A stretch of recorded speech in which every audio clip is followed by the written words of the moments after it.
lives with education and individual customer service. We're dedicated to helping individuals and families rid their lives of burdensome debt, specializing in debt settlement, and they've also negotiated settlements for thousands of creditor and collection accounts. Providing clients with both expertise and proven results, this means helping customers in time of hardship to get out of debt with the least possible cost. It can also mean conducting financial consultations, educating the customer, and recommending the appropriate solution. Core Services offer debt settlement as an alternative. I repeat, alternative to bankruptcy, credit counseling, and debt consolidation. National Debt Relief is your #1 advocate group to help you reestablish financial stability as quickly as possible. So give us a call at 844-828-4975. Again, that's 844-828-4975, and work it out. Long time. We shouldn't have left you without a dope beat. Step 2, step 2, step 2, step 2, step 2. Think it. It's been a long time. We shouldn't have left you without a dope beat. Step 2. Welcome back to the Doug Stewart Show. Welcome back. What would you do to get to me? What would you say to have your way? Happy Woman Wednesday. Or try again if I hesitate to let you in. Now would you be yourself or play a role? Tell all the boys or keep it low. If I say no, will you turn away? Yeah. Or would you stay?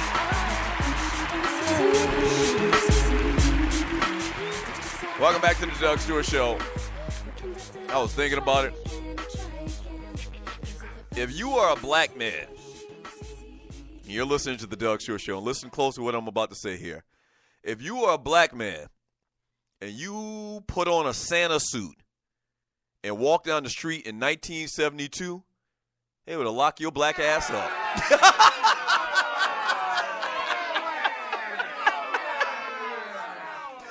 What would the charges be? Impersonating the real Santa Claus, the real white Santa Claus. How dare you?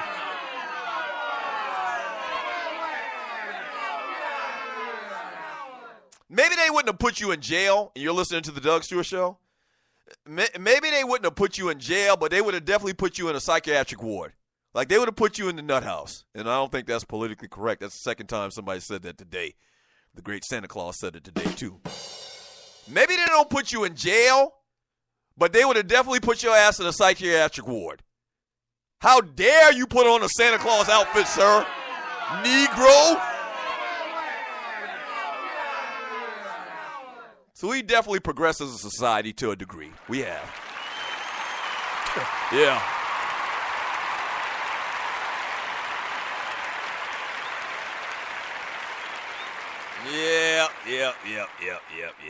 Yeah. Let me read some messages in the chat room on Spreaker.com. There's a couple more things I wanted to mention before we got out of here.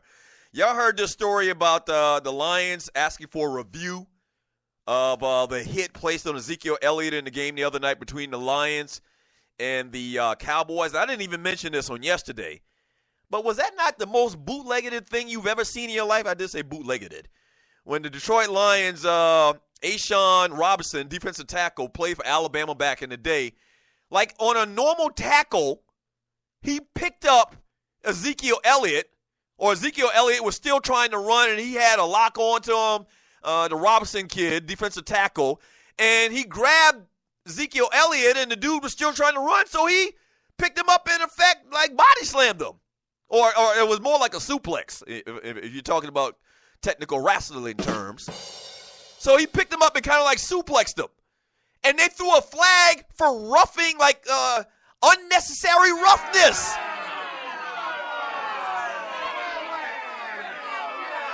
Like, really? Really?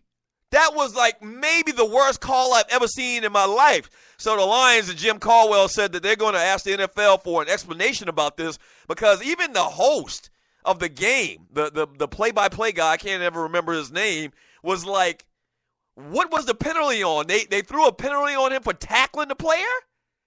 Now, even though I don't agree with it as well, that same motion towards a quarterback, they would have thrown the flag and I would have understood it, because it's a quarterback.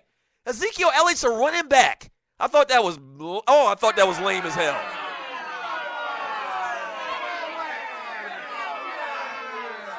My man Grego says Zeke said Robinson was still mad about that alleged Ohio State win over Alabama that never happened. Yeah, so they played against each other in the national championship a couple of years ago, and Ezekiel Elliott was like, dude, still mad about the national championship game. Man, ain't nobody thinking about that national championship game.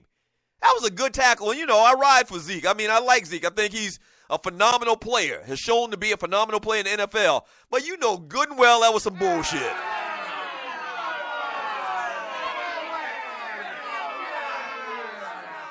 I mean, that was horrible. And also, man, shouts out to LeBron James. LeBron James was named AP Male Athlete of the Year.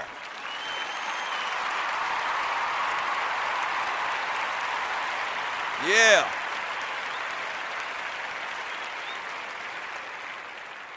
LeBron ended 52 years of sports heartache by bringing Cleveland a championship. And also used a superstar platform to address social causes, was chosen as the Associated Press 2016 Male Athlete of the Year. And he also won the year. He had previously won the award in 2013 as well. James collected 24 first-place votes, beating out Michael Phelps with 16, Usain Bolt with 9. And also he beat out Chris Bryant, third baseman for the Chicago Cubs. He ain't winning no damn Player of the Year.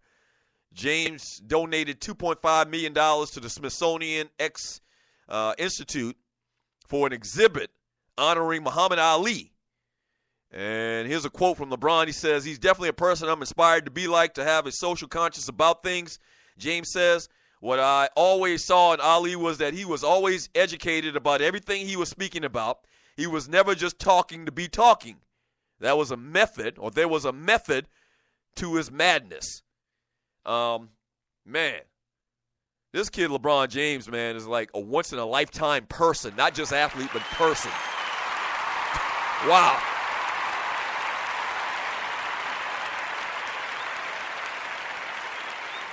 Wow.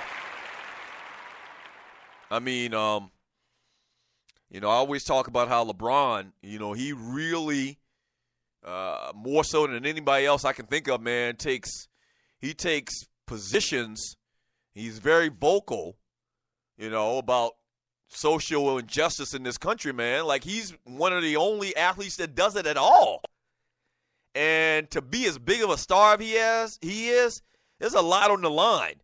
And there's always this question about alienating a certain demographic. That's something they always just say about us whenever we had our little end of the year meetings or whatever. When you say these things, you're alienating certain people. And I always just say to them, well, and this is a black and a white issue. Well, Stews, whenever you say this, you alienate our white listeners. I say, well, when the white hosts say certain things, they alienating black people, but y'all don't care about that?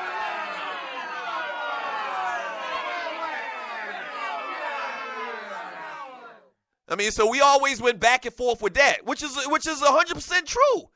Like, we have to be, as hosts on radio and TV or whatever, we have to be careful of not alienating, which I don't even look at it like you're alienating anybody. I look at it as you giving an honest opinion. Now, your opinion is shaped based on your experiences and your background, but it's real. And I don't have anything personal against anybody, black, white, yellow, green, or orange. But my opinions are mine based on who I am and what I've seen in my life, the things that I've been through, the place where I'm from, okay? So I'm not purposely trying to alienate anybody, and I wish that you wouldn't look at it like that. But it's funny how we are at risk of alienating people, but white people can say the same thing on the same lines, but in their favor, and nobody cares that they're alienating black people. You understand what I'm saying? So LeBron, to be in the position that he is and to take stances on some of these social issues, man, is incredible. When I was down on LeBron when he was in Cleveland, and you're listening to the Doug Stewart Show, when I was LeBron on Cleveland, when he left Cleveland to go to Miami, man, that was basketball. I've always been a fan of this kid and his smarts and his intellect, man, and his business savvy and, making moves and solidifying his brand. I mean, LeBron's like the perfect young man. He is. Ball award to LeBron James.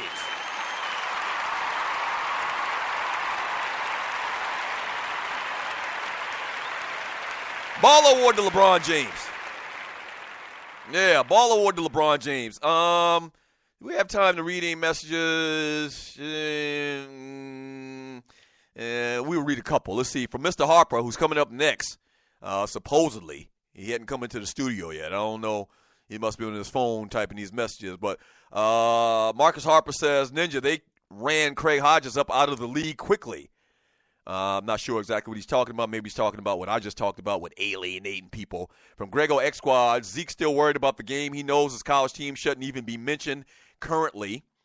From Griff, the tackle Robinson versus Elliott. From Clay Nipples Davis, baller to Simone Biles for winning Female Athlete of the Year. I didn't even realize that part of the story. Congratulations, Simone Biles. That was easy, though.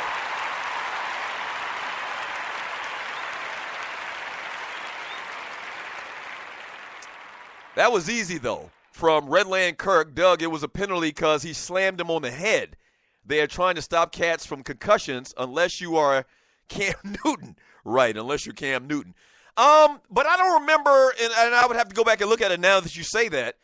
I don't think that when you talk about hits to the head, it is constituted with a tackle. Like, I think when they talk about hits to the head and trying to protect, targeting, the penalty they call it targeting, they're talking about helmet-to-helmet contact.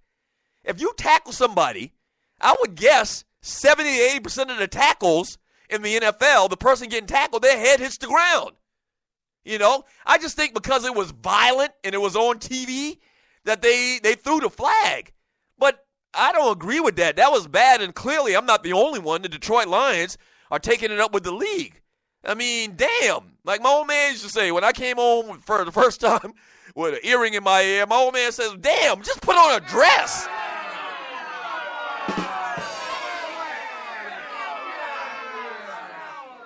I mean, it's football. What's next? They're going to start playing with dresses? I mean, I get it. You're trying to make the game safer. I get it. All right? And a lot of the hits that they make, I don't see a problem with them. It just so happened that a helmet connected with another helmet. But I get that. But what I saw the other night with that tackle, that's too far. Just put on a damn dress. Let's get the hell out of here, man.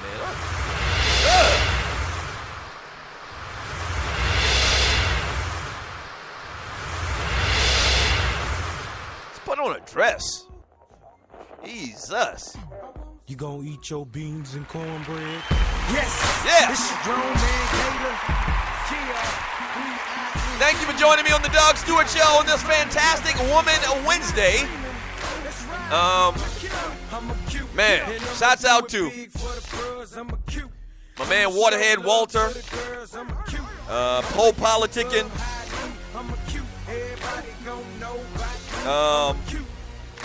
Brandon Butler, consultant, Larry the benefactor.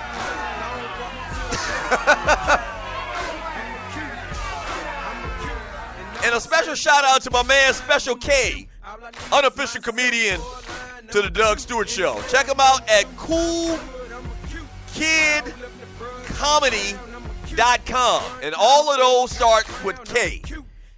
coolkidcomedy.com for, once again, the unofficial comedian to the Doug Stewart Show, Special K.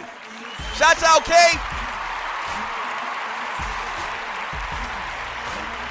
Big ups to my man Pink Gator for this hot-ass track. And a special shout out to all of the Stewies, man. Without you, there is no me. Thank you, thank you, thank you.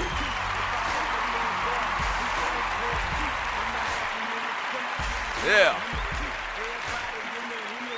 All right, so we'll be back tomorrow. Same Doug Stewart time, same Doug Stewart channel. I think we still have an episode of Marcus Harper Sports Talk with Soul. Just make sure you follow the Stewart Media and Entertainment Network and you follow the Doug Stewart Show so you can get that alert.